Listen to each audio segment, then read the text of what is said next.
Oh boy, so I've been really late to the party on this. And it's also very heavily storming outside, so I can't really record in my usual spot because I'm afraid that will pick it up. But hey, I gotta get content out because this has also been brewing for a while and there's a lot for me to talk about.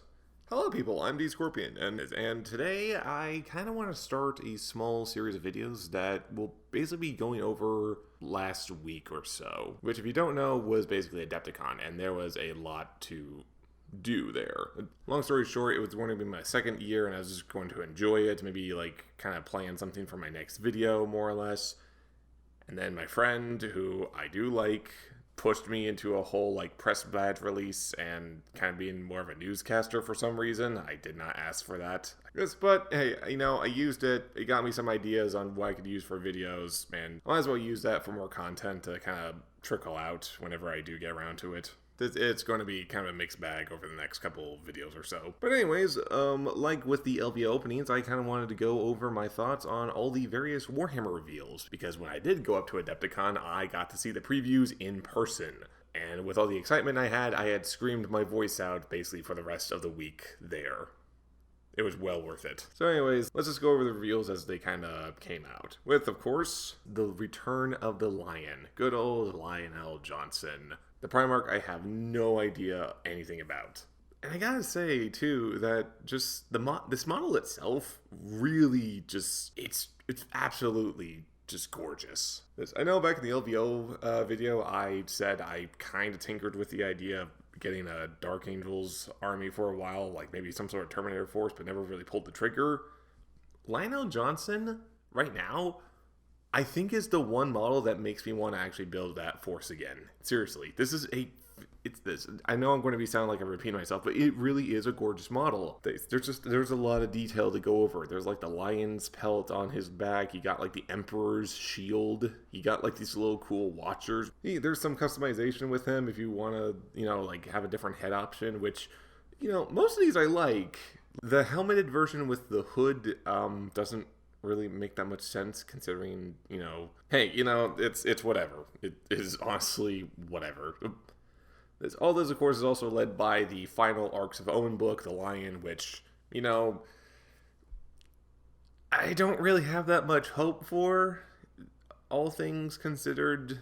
Just with this, however, I kind of feel like, Vashtor and Abaddon are going to fail again. The Lion's going to, at the very least, beat but not kill Angron, and now it's just like everything kind of goes back to normal, except now we have yet another loyal Primarch back in the scene. So, but to reiterate, I love the model. I'm actually really excited to now maybe start yet another goddamn 40k army. Fucking shit. But yeah, the Arcs of Omen book, like, cool trailer. I'm not really that excited for the book. Horus Heresy. You also got a book. That's about it. It's disappointing. But you know what's not disappointing? Kill Team. Holy shit. I'm going to be honest. Kill Team overall has kind of been a very mixed bag, at least from my local community's perception. Everywhere else that I look, it's like, oh, Kill Team's the greatest, Kill Team's the best. And yet, I still remember, like, when it kind of first dropped, and, everyone in my game store was playing it. It's like, oh yeah, this is great. And then all of a sudden, we were just like, this kind of sucks, and it's just more or less a shooting gallery. I'm not sure if that's just because, like, we were setting the train up wrong. I'm not sure if that's just because of, like, the various playstyles that we had. What really killed it for me was the melee combat. I hate the Kill Team 2nd Edition melee combat. And it's like, I feel like I need to save that for, like, a very specific Kill Team review on its own. And on top of that, like, Kill Team, along with other games at the moment, like Warcry and Underworlds, they really fall in, like, this, like, season playstyle, or not playstyle, but marketing tactic. So yeah, this is basically the final box of the season. I still haven't really picked up a lot of the other boxes from, like, this whole, like, Gallows Dark set. There's always a new box every 3 months, and it's like, I can't keep up with it. It's a system that I ultimately hate. It also doesn't help that, once again, VW raised their prices, so yeah, there's also that. But I am getting off track. This latest box, Leagues of Votann, the models look fantastic. It's looking great. You got some guy with like fucking like knuckle dusters, like he's set from League of Legends. You got like another guy carrying like a high blast rotary cannon from like one of the bike jets, which I love. You got like a whole bunch of like other cool like it's really cool models, and of course a jump jet trooper. I'm really hoping that when it comes to like the next wave, in 10th edition, which I'm going to be saving for another video, we're finally going to get like more troops units. But pairing off with them, I'm actually a little surprised, are 40k beastmen.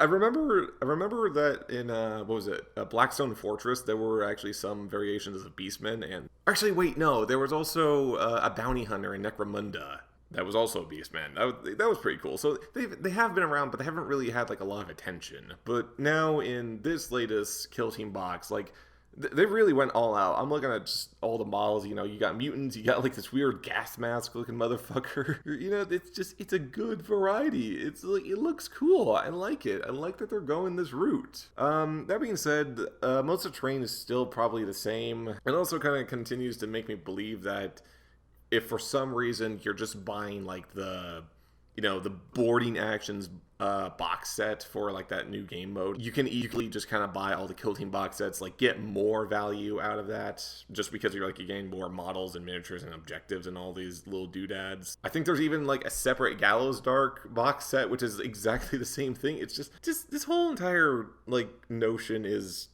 it's a giant mess. I'm not really a fan of it. I like the terrain. I'm not going to lie. I do like the terrain. I just hate how old this is being handled. Ooh, now we make it to Age of Sigmar, and oh my god. They finally did it. So, like with LVO, there were some... Oh wait, were there LVOs? No, wait, no. Were there? No. Were there? No.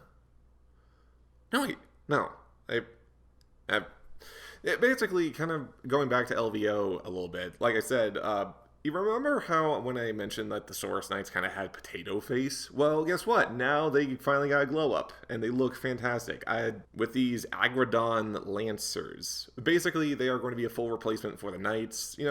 Kind of sad that the Knights are just fully getting replaced a little bit just for like nostalgia reasons, but on the other hand, it's like I absolutely understand. It would make no sense if they try to keep like Knights as like light cavalry when you kind of are already getting that with the Skinks, and then these guys as heavier cavalry. Actually, wait, no, I didn't. I think I just explained that to myself just now. No, but yeah, no, the models all look fantastic. Similarly, we now have a better Saurus Scar Vet on Agradon, which, again, looks friggin' fantastic. There's something about the color scheme of the Seraphon that really hypes me up, and for a while, I just wasn't really excited to, try to continue collecting Seraphon for a while, just because, a lot of the models were basically jank, would also, try to look at more 3D proxies for that, so that's kind of been iffy in the past, but this is also very nice. It's just probably going to be the price point that really keeps me out, unfortunately, again. But you know what? I think it will... I will be worth purchasing the new Croxagores because, goddamn, I love Croxagores. And the new ones, Giga Chads. What kind of really caught me off guard, though, when they were also revealed, is that this is a dual kit, as you now have the War Spawned, which I constantly kept hearing as Warped Spawned, which honestly probably wouldn't have been that much different. And the War Spawned are, honestly, I kind of like them a bit more. They're a lot more like a crocodile alligator-like. I like the designs of the weapons more. I like the colorations. Yeah, these look really nice. They almost look a lot closer to the ones in Total War Warhammer, which was also a really good redesign. But sadly, they are not Woogity.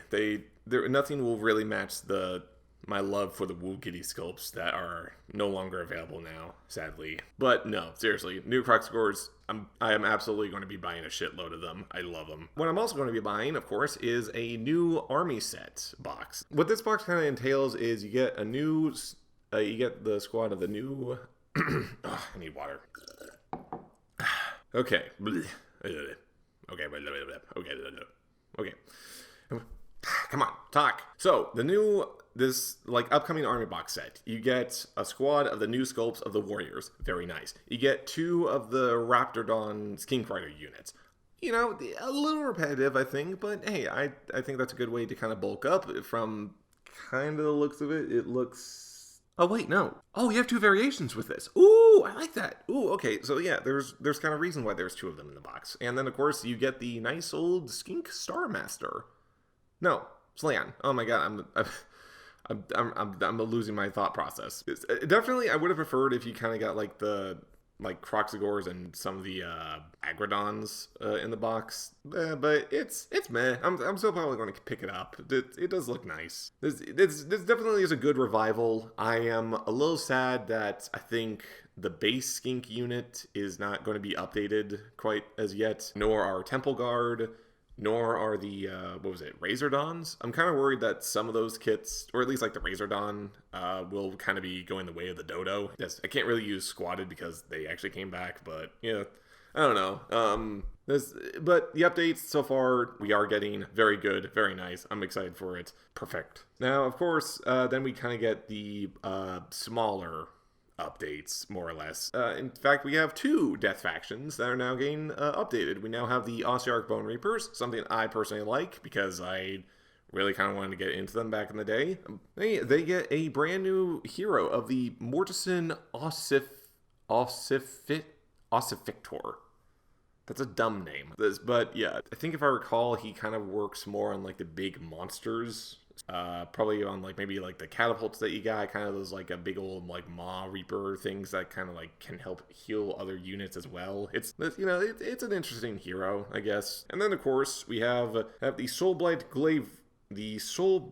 Grave Lords. I am really losing the ability to speak. But yeah, you also got a new hero, which is kind of meh, honestly. Like, I don't think she's bad. Like, she's part of this new like bloodline that they've kind of been pushing with like Radikar since Cursed City, and I do like it. It's just I'm not really a huge fan of all the bats. I don't know. I feel like if I were to like kit bash this and kind of add like a tree and then add them back there, it would have worked better. Yeah, I don't even really hate the model. I actually kind of even like that she just kind of uses a simple like huntsman, like a simple wood chopper's axe. Like, that's kind of funny to me, but I don't know, it's just like it's all just kind of mid for me. Yeah, it's mid. And then we kind of get to another reveal, which both has me a little excited and a little on edge. The Cities of Sigmar update, kind of with this like a Dawnbringer crusade that they've been hyping up for a while now. And I gotta say, the models look really good. Here's something that I've always kind of hated about, say, Sigmar, or even better yet, something that I always kind of hated about the Empire back in like Old Hammer was I never got into the aesthetic. There was some units that I really liked. I still love the Demigryph Knights. I still love the Great Swords. You know, Karl Franz is still there, and you know there are units that I do like, but for the vast majority of it, it's just boring. I wasn't really a fan of like the pants and like the coloration that the Empire wore. It was just something that always kind of turned me off. It wasn't really a matter of like, oh, but they were like the easiest and most flexible to play and whatnot. But which is kind of how you are with, say, a Sigmar, except you can mix in like elves and dwarves and whatnot. But even then, I'm still looking at them and it's like, I probably would lean more heavily into like an old classic like Dark Elf army or even a Dwarf army before I ever kind of get close to like, you know, kind of more Empire-esque units, unless I was proxying. But these I really do like. These look interesting. They kind of have their own aesthetic. They kind of fit more into like Age of Sigmar better, and I like that. From the looks of it, they are coming out more towards the fall and autumn, which is actually kind of good because with that, undoubtedly, like a lot of the old range, or current range, I should say, is going to get squatted. There are some things that I do want, possibly just for, you know, for nostalgia, just for like very old builds and all that. They also kind of announced like it's going to be a lot more human-centric. It won't fully get rid of like all the other races, but it's definitely going to be more human-centric, which I think is a shame. Yeah, it's just, it looks nice. It is just the bottom line. They look better than like the Empire. They're getting me more excited. I'm actually really in love with that color scheme as is. So yeah, not too bad. And then finally we come to Warhammer Underworlds Weird Hollow. I gotta stop talking after this. And like before, it really does follow a lot on seasons. So much so that multiple like dual box sets have kind of been released, I think within like the past couple of years, and I'm very confused on like what season you're supposed to be on. Where am I supposed to keep up? There's so much to keep up with this game. Yeah, again, this kind of involves its own little video, I think. But just looking over the models, like, the Stormcast do kind of have a nice little aesthetic to them. I especially like this one wizard that's kind of like supposedly floating in the air and all that. The Stormcast, I think, have definitely improved since their very first iteration. But good lord, the Tzeentch models just blow them out of the water. And this is coming from someone who does not like Tzeentch. Out of the 4 Chaos Gods, Tzeentch is on my bottom tier list. He is a bitch. I don't like him. I don't like using magic. I hate the color blue, apparently, as I've come to discover from, like, most of my armies. But good lord, this warband, like, absolutely pushes everything to the brink of, like, what's weird. I love, like, the main, like, caster, like, Gaunt Summoner lady. Yes, I like the little horror. I like the weird-ass looking Zangor motherfucker. I like it's just everything. I like all the models are cool. This is why I do like Underworlds. And why the previous reveal of those, like, Daughters of Cain are a massive disappointment. But yeah, you know, it looks cool. I like it. So yeah, overall, I say in overall reveals, there are a lot of, like, heavy hitters.